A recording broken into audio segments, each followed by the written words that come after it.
What if your mirror didn't reflect your body, but your hidden pain? This is a story of a woman, a village, and a reflection that showed far more than flesh. Once upon a time, in a quiet village nestled between dusty mountains and a slow-moving river, there stood a small tailoring shop. It belonged to a woman named Laleh, a warm soul with tired eyes and gentle hands. She stitched dreams into every garment, but she never stitched for herself. Behind the red velvet curtain, in her shop, stood a tall mirror. It had stood there for decades, its wooden frame chipped and paint fading. But one day, the mirror began to change. Laleh first noticed it when she tried on a dress she had sewn. She barely recognized herself. The mirror showed her heavier, rounder, dimmer. "Strange," she whispered. "I haven't changed at all." But the mirror disagreed. Soon, customers began whispering.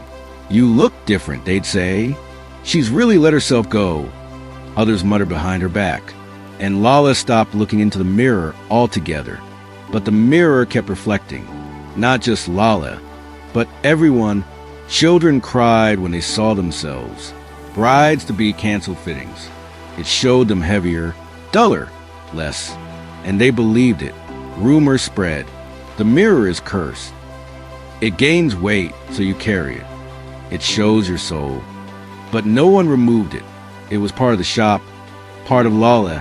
One night, unable to sleep, Laleh lit a candle and stood before the mirror. Her reflection looked sad and tired. "Why do you do this?" she asked. The mirror didn't speak, but something shimmered in its glass. A face unfamiliar, yet oddly familiar. She reached out, and suddenly Laleh was inside. The world inside the mirror was thick with shadows and sorrow. Weight was everywhere, but not the kind you see. In the corner of the mirror world sat a girl, thin, pale, starving. Her eyes were hollow, and she looked at Laleh with envy. "You don't know how lucky you are," she rasped. "I died invisible. No one saw me, so now they see only too much." And Laleh understood. The mirror wasn't broken. It was haunted, not by ghosts, but by pain. The starving girl was once a villager, mocked for being too skinny, too plain, too quiet. She faded from the world, and the mirror took her grief. Laleh, heartbroken, said, "You were beautiful." The girl cried, for the first time in decades, and the mirror wept too.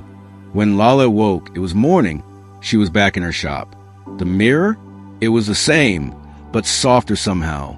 And for the first time in years, it showed her exactly as she was. From then on, the mirror stayed.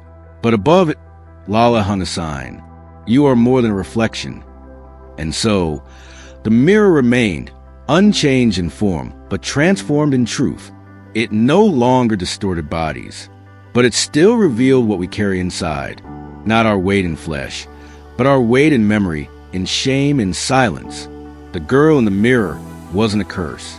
She was a reflection of a world that judged too harshly, that praised thinness but forgot to see the pain behind it.